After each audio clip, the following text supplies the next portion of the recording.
Mesdames, Messieurs, bonsoir et merci d'être à l'écoute de Sen Radio. Au sommaire, le gaz naturel liquéfié du Sénégal et de la Mauritanie sera monétisé sur le marché international. Les deux pays ont signé ce mardi à Dakar le contrat d'achat et de vente. Le Sénégal ne dispose pas encore d'infrastructures pour le stockage de la ressource, explique le ministre du Pétrole et des Énergies. Fatigue sous haute surveillance policière ce mardi après les échauffourées d'hier entre les forces de l'ordre et les jeunes qui accusent la police d'avoir tué un des leurs. Ils ont délogé toutes les écoles de la commune. Les jeunes conducteurs de moto Jakarta réclament justice. Pendant ce temps, le corps du défunt est acheminé à Dakar pour les besoins de l'autopsie. Nous parlerons également de la journée mondiale des malades célébrée ce 11 février, occasion de nous intéresser à la prise en charge du malade et aux conditions d'évacuation des structures sanitaires. En sport, le responsable de la cellule de performance de Dakar Sacré-Cœur est accusé d'abus sexuels sur 7 joueurs mineurs. Le mis en cause aurait agi pendant au moins un an avant d'être démasqué. Le journal de l'économie va boucler cette édition mise en onde par Alioune Badara Socé. Le Sénégal et la Mauritanie ont accepté de vendre du gaz naturel liquéfié du gisement GTA à la compagnie BP Gaz Marketing. La quantité est estimée à 2,5 millions de tonnes par an à partir de 2022. Les deux États auront chacun 250 MW électriques pour leur marché domestique. La signature de contrats de vente et de gaz naturel liquéfié a eu lieu ce mardi au building administratif Radissène. Le Sénégal ne peut pas encore consommer son gaz naturel parce qu'il ne dispose pas d'infrastructures, notamment un réseau de pipeline pour le stockage. Donc, il a choisi l'option de monétiser ce gaz naturel liquéfié sur le marché international en accord avec la Mauritanie en 2022. Le ministre du Pétrole et des Énergies revient sur les termes du contrat d'achat et de vente. Mohamedou Maktar Sissé. Le champ gazier de GTA sera développé en 3 phases. La première phase, pour laquelle intervient cette signature de contrat, produira au total environ 2,5 millions de tonnes par an de gaz naturel pour l'exportation et 70 millions de pieds cubes par jour de gaz environ pour produire environ 500 MW électriques pour les deux marchés domestiques, 250 de chaque côté. Donc en plus du GNL que nous allons exporter, nous allons pouvoir produire avec GTA dans la première phase 250 MW d'électricité au Sénégal et 250 MW également en Mauritanie. Du gaz vendu avant sa production en 2022, le ministre du Pétrole et des Énergies s'explique. Contrairement au pétrole brut, le gaz naturel ne se stocke pas aisément. C'est là la réponse technique qui est fournie.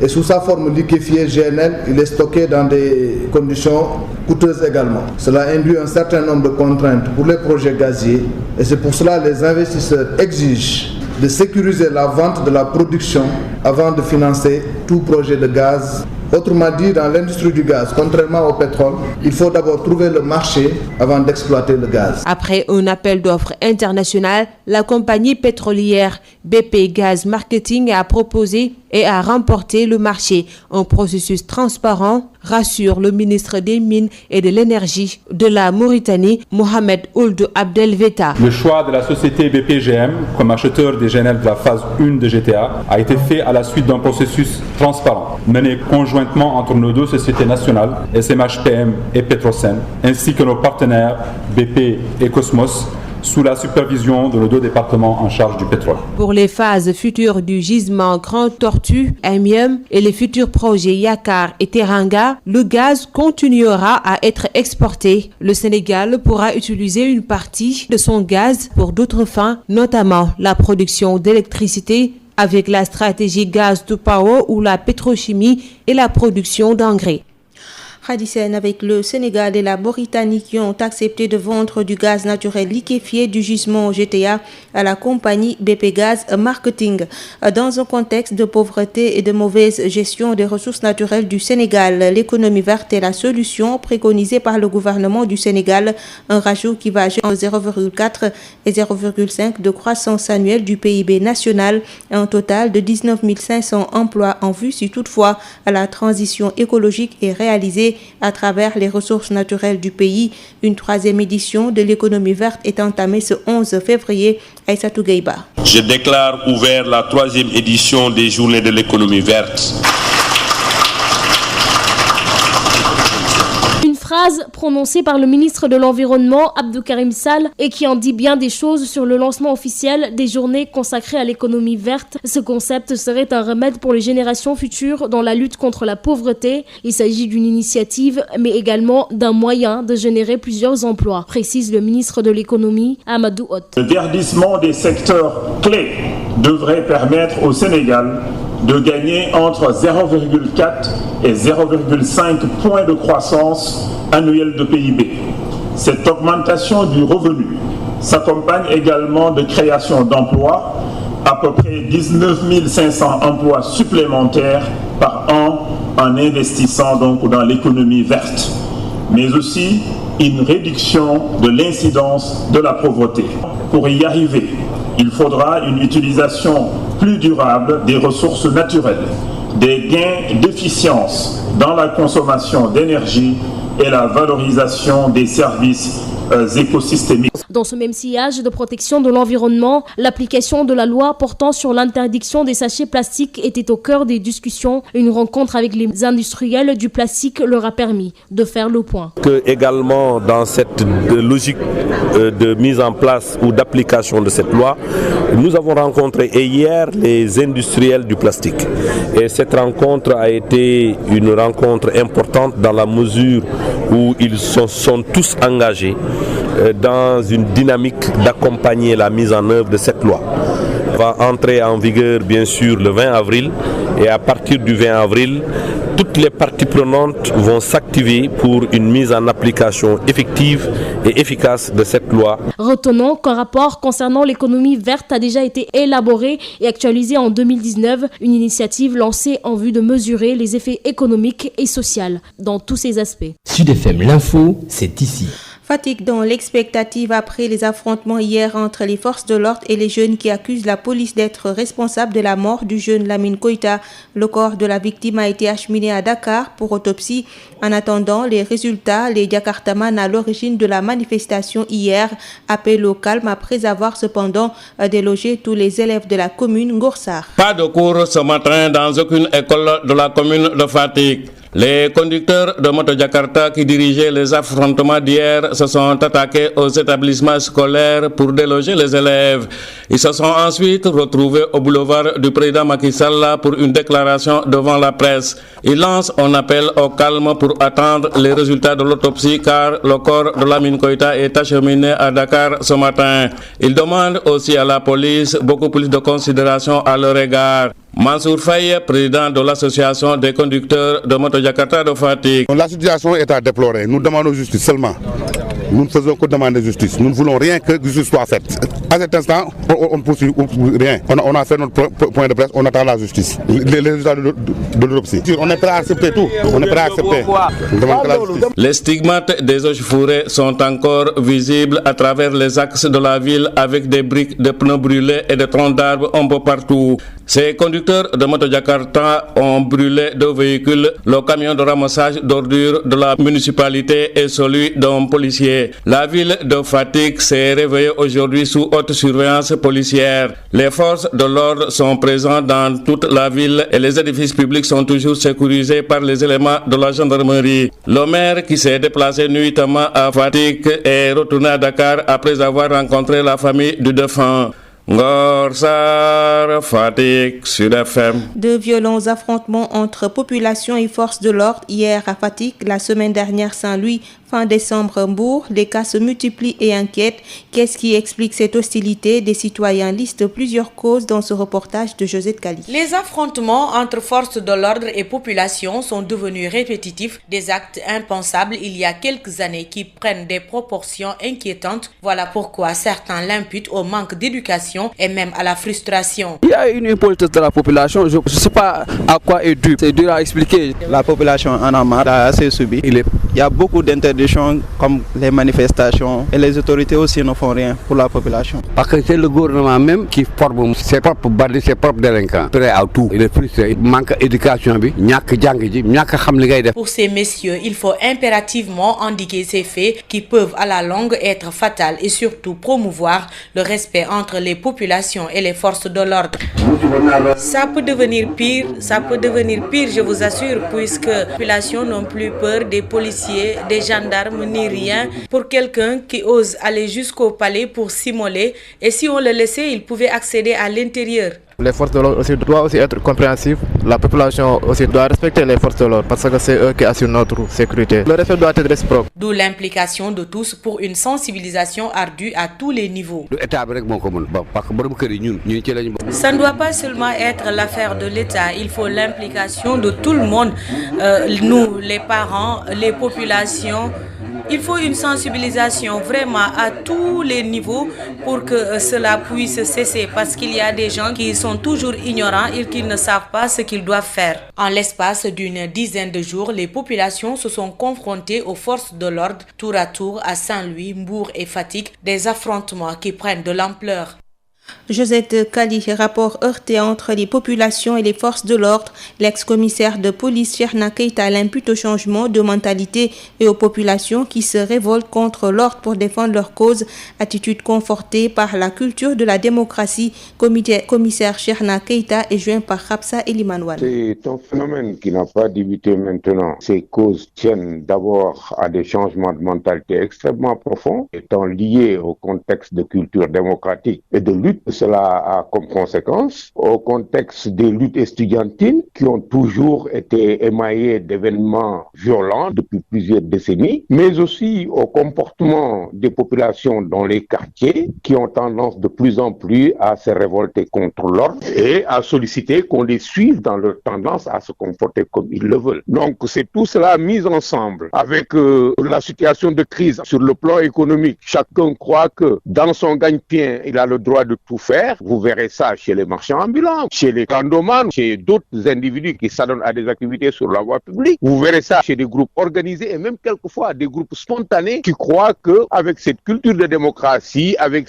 j'ai le droit de faire ceci, tu n'as pas le droit de m'empêcher de faire ceci, avec aussi cet environnement dans lequel il y a une confusion dans les discours de certains leaders acceptés, autoproclamés quelquefois et qui ont tendance à faire croire aux gens que à chaque fois que quelque chose les dérange, c'est à eux de défendre leurs intérêts dans ce sens. Vous le retrouverez dans le discours Yana Maris, dans le dernier discours de Nyobagne de Arlinoubok, qui disait aux populations, si ça cale là, c'est parce que vous ne défendez pas vos intérêts. Bon, dans le discours de Nyobagne Nyolan, si l'État ne fait pas ceci, nous allons faire cela. Et tout cela mis ensemble crée un environnement propice à des comportements de ce type-là, c'est-à-dire que les populations, à chaque fois qu'elles croient que quelque part on les dérange dans ce qu'ils sont en train de faire, ou croient qu'elles ont le droit de faire certaines choses et que l'État n'y a rien à faire, se révoltent même quand dans le contexte dans lequel ils se trouvent, l'activité par rapport à laquelle ils réagissent est une activité réglementée, ça veut dire y entrer et s'y exercer répond à des normes que la loi et les règlements ont établies depuis avant leur comportement. Et c'est ça la situation que nous avons aujourd'hui. À l'instant, l'ex-commissaire de police Cheikhna Keita qui explique les rapports heurtés entre les populations et les forces de l'ordre par les changements de mentalité et le fait que les populations se révoltent contre l'ordre pour défendre leur cause. Les rapports entre les populations et les forces de l'ordre doivent se reconstruire sous de nouveaux paradigmes, sentiment de la sociologue Fatou Soussar qui plaide pour la concertation et le dialogue. On l'écoute. C'est parce que la société a évolué dans son système de représentation, dans son rapport aux forces de défense et sécurité, dans son rapport à la démocratie. Et le modèle de management au niveau des forces de sécurité est resté statique. Aujourd'hui, nous savons que la plupart des pays qui ont été colonisés, comme le Sénégal, le modèle avec la police est un modèle vertical où c'est un rapport de répression. Et aujourd'hui, avec le modèle démocratique, de plus en plus la police doit apparaître comme étant au service des populations. D'ailleurs, c'est ça sa devise. Que ce soit l'armée, que ce soit la police, toutes les forces de défense et de sécurité sont là pour servir le peuple et sont là aussi pour le maintien de l'ordre. Mais il faut aller chercher au-delà ce qui explique les comportements des uns et des autres. Ce n'est pas bon dans un pays de voir dans des images une police qui s'enfuit avec la population à ses trousses. Ce n'est pas bon. Donc oui, ce qui s'est passé à Hambourg, ce qui s'est passé à Saint-Louis, c'est des choses regrettables parce qu'il faudrait que le rapport entre population et forces de sécurité se reconstruise sous un nouveau paradigme. C'est une approche participative, c'est une approche de concertation, c'est une approche de discussion.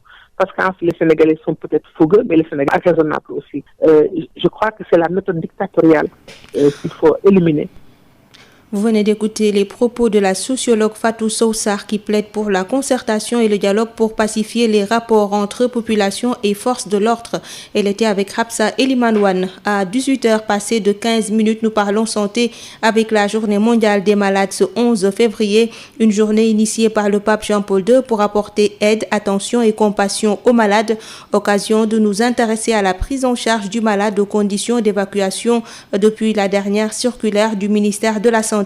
Au SAMU municipal, les consignes de la tutelle sont appliquées, prise en charge immédiate des urgences et évacuation uniquement à bord d'une ambulance, mais le SAMU n'a que 2 ambulances, nous dit Fatoumata Diallo. À l'entrée du SAMU municipal, 2 ambulances sont garées. À l'accueil, une longue file s'étend. Le long d'un couloir, 3e porte à droite, se trouve le bureau du Major Niang. Interpellé sur la question, M. Niang rassure. Comme d'habitude, à chaque fois qu'on reçoit un patient dont son état nécessite une évacuation médicalisée, on le met dans l'ambulance. Maintenant, si le malade peut être évacué dans une voiture, un taxi, là aussi il n'y a pas de problème. Mais nous, quand le malade doit être évacué, on va l'évacuer et c'est normal.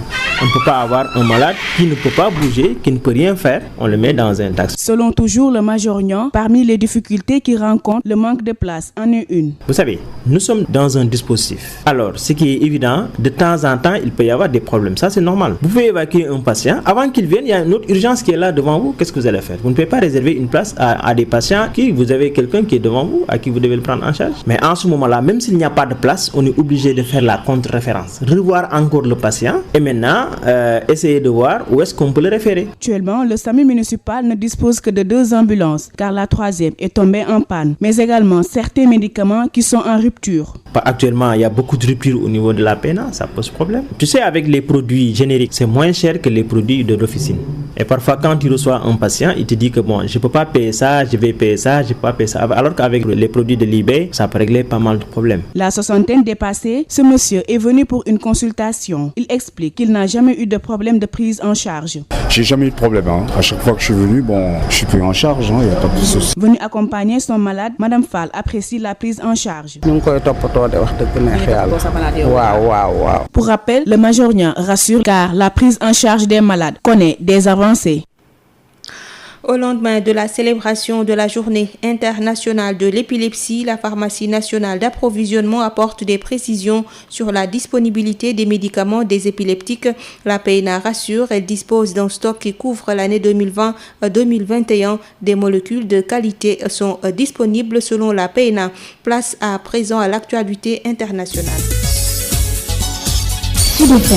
Sud International. L'Organisation mondiale de la santé a estimé ce mardi qu'il y avait une chance réaliste de stopper la propagation du nouveau coronavirus dans le monde. Si nous investissons maintenant, nous avons une chance réaliste de stopper cette épidémie, a déclaré le directeur général de l'OMS lors d'une conférence de presse à l'occasion d'une rencontre à Genève de quelques 400 scientifiques consacrés à la maladie. Les services secrets américains et allemands ont espionné pendant des années plus d'une centaine de pays à travers une société suisse spécialisée dans le cryptage des conversations. C'est ce qu'ont révélé des médias de ces 3 pays ce mardi. La société Crypto AG est devenue après la Seconde Guerre mondiale le leader sur le marché des équipements de cryptage, vendant pour des millions de dollars son matériel à plus de 120 pays jusqu'à récemment, indique le Washington Post dans une enquête menée avec la télévision allemande ZDF et la radio-télévision suisse SRF. Parmi ses clients, on trouve l'Iran, les juntes militaires d'Amérique latine, l'Inde et le Pakistan et même le Vatican, explique le quotidien américain. Les dirigeants soudanais ont accepté de livrer l'ancien président Omar el-Béchir à la Cour pénale internationale pour répondre aux accusations de génocide et de crimes de guerre. Cet engagement a été pris lors des pourparlers de paix entre le gouvernement soudanais et les groupes rebelles de la région du Darfour. Cette décision ouvre la voie à l'envoi de l'ex-président Omar el-Béchir à La Haye pour être inculpé.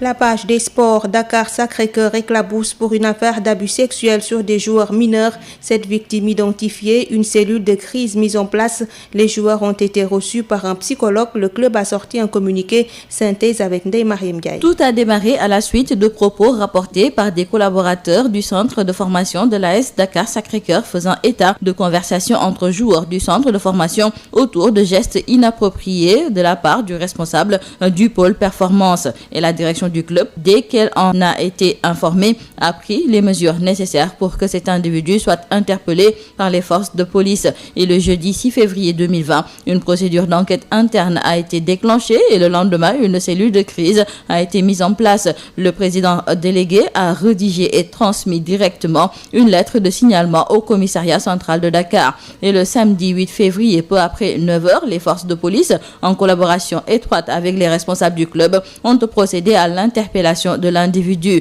Dès lors, une cellule de soutien psychologique a été constituée et dans le même temps, les 4 victimes présumées à ce stade de l'enquête, accompagnées de leur responsable légal, ont été reçues individuellement par le président délégué et ses collaborateurs proches. À l'issue de ces entretiens, une plainte commune a été déposée au commissariat central de Dakar. Pour les besoins de l'enquête, 3 autres joueurs ainsi que 6 responsables du club se sont rendus au commissariat central de Dakar afin d'apporter eux aussi leur témoignage. Et hier lundi, de nouvelles victimes présumées ont été découvertes et aujourd'hui, les parents de ces nouvelles victimes présumées ont été reçus individuellement et une rencontre avec les parents des autres joueurs du centre de formation est même prévue. Et en marge de l'ensemble de ces dispositions, les principaux partenaires du club ont été informés de la situation et ont confirmé le soutien au club dans sa démarche transparente de signalement.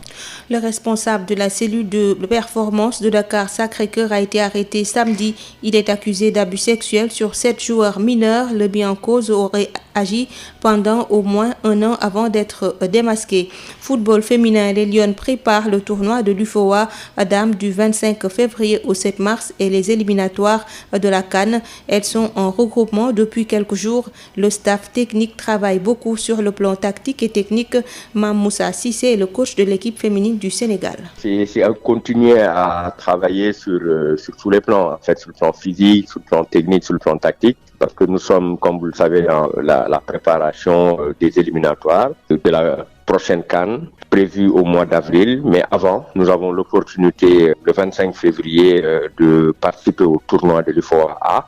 Et donc, ça va nous permettre d'avoir des matchs de mise en jambe, mais surtout des matchs pour évaluer le travail que nous avons fait depuis maintenant 3 mois et voir où est-ce qu'on se situe par rapport à ce travail-là et voir comment réévaluer le travail en perspective de ces éliminatoires qui sont déjà arrivés. On peut pas en avoir, mais avec les matchs du tournoi, ça va constituer pour nous des matchs amicaux parce que nous allons jouer une poule où nous aurons le pays organisateur, la Sierra Leone, nous aurons le Cap-Vert et la Guinée. Et si on passe ce tour-là, on a la possibilité d'aller en demi-finale et en finale. Donc on a la possibilité là de rencontrer d'autres nations qui se préparent aussi. Et donc pour nous, ce tournoi-là est arrivé à son heure. C'est très important pour nous permettre de jauger ce que nous avons fait comme travail et d'évaluer le travail qui a été fait pour pouvoir bien nous préparer pour ces éliminatoires. Pour le tournoi de l'UFOA Dames, le Sénégal est dans la poule A avec le pays hôte, la Sierra Leone, la Guinée-Conakry et le Cap-Vert.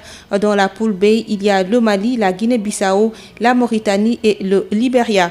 En lutte, prolongation du gala du 9 février, Niak Diarenou et l'écurie Thiaroye Mbolo suspendu 1 an. Le reliquat confisqué, le lutteur Aliou Sey numéro 2 écope de 6 mois de suspension. L'individu à l'origine des incidents interdits d'entreprendre. La décision a été prise à l'issue de la réunion du CNG. Sernoka, vice-président chargé de la communication du CNG. Parce que ça fait déjà plusieurs années que nous n'avons pas vu des comportements de cette nature-là dans l'enceinte. Il y a eu des problèmes peut-être, mais c'était toujours à l'extérieur du stade. Donc les faits sont suffisamment graves. Les sanctions qui ont été prises l'ont été à 2 niveaux. D'abord, l'accompagnateur du lutteur qui a déclenché cette affaire-là, qui est, semble-t-il, encore aux mains de la police, est interdit d'enceinte.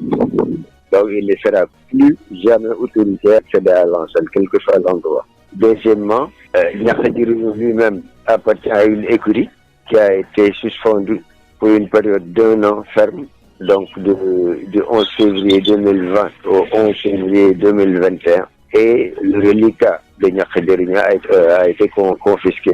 Le lutteur Aliou Sey, même s'il a été victime au départ d'une faute commise par un accompagnateur de Niakhadironou, a essayé de régler son problème lui-même, alors qu'il y avait des gens qui étaient là pour gérer la situation. Donc nous avons frôlé le pire, parce que tous ceux qui sont dans l'enceinte ne sont pas donc impliqués au premier chef, mais c'est juste des accompagnateurs. Donc voilà un petit peu les sanctions de la réunion d'hier.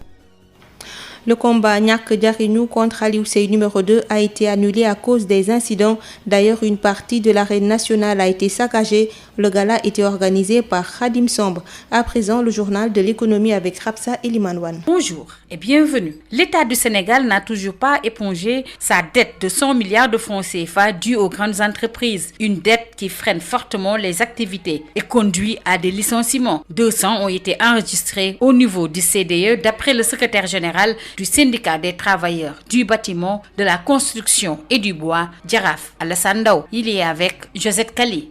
Mais écoutez, la dette, elle est toujours d'actualité. Et je pense que ça fait plus d'une semaine ou bien 2 semaines. Je suis en train d'en parler et jusqu'à présent aussi, on va continuer tant que cette dette n'est pas apurée. À l'instant où je vous parle, l'État doit plus de 100 milliards aux entreprises majeures.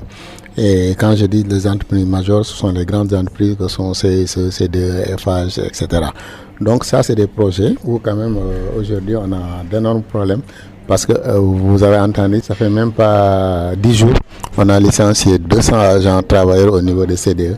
Et ces licenciements sont dus uniquement aux conséquences économiques et sociales de cette dette intérieure que l'État doit. Donc je pense que quand même dans un État normé, on ne devait pas pouvoir arriver jusqu'à ce stade quand même.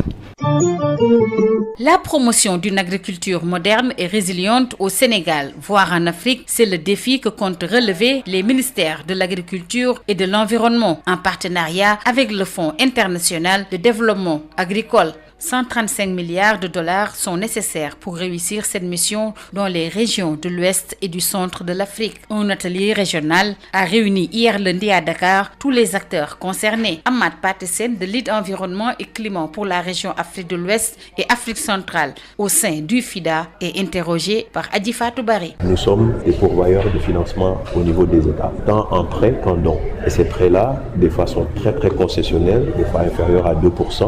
Mais nous, on va aller au-delà. On va aller vers ces fonds-là où il y a des dons, mais également des prêts, mais des prêts à taux zéro. Et donc, notre objectif, c'est de trouver des financements prêts à taux zéro et l'acheminer vers les populations les plus vulnérables au changement climatique, mais qui ne vivent que de l'agriculture, mais qui sont également le socle de nos économies. Donc, si on comprend mieux comment le FIDA fonctionne, avec ce dialogue-là, les différents ministères, donc ensemble, avec les autres institutions internationales, on pourrait en fait mieux programmer et mobiliser plus de ressources pour nos économies. Actuellement, les différents fonds, nous sommes accrédités déjà, c'est le fonds vert climat qui a l'équivalent de 10 milliards de dollars dans la reconstitution de leurs fonds pour les 4 ans à venir, dont nos collègues sont là avec nous. Il y a le fonds d'adaptation pour l'environnement mondial. Mais ça, ce sont des financements pour l'aspect climatique et environnemental. Maintenant, en tant qu'institution des Nations Unies, également institution financière, nous travaillons avec la Banque mondiale, nous travaillons avec les agences des Nations Unies qui sont basées à Rome, dont le PAM, la FAO, le Programme des Nations Unies pour l'environnement, le développement. Donc toutes ces agences-là, dans chaque pays, nous avons des mécanismes de coordination, de synergie. Ici, on parle d'additionnalité parce qu'ensemble,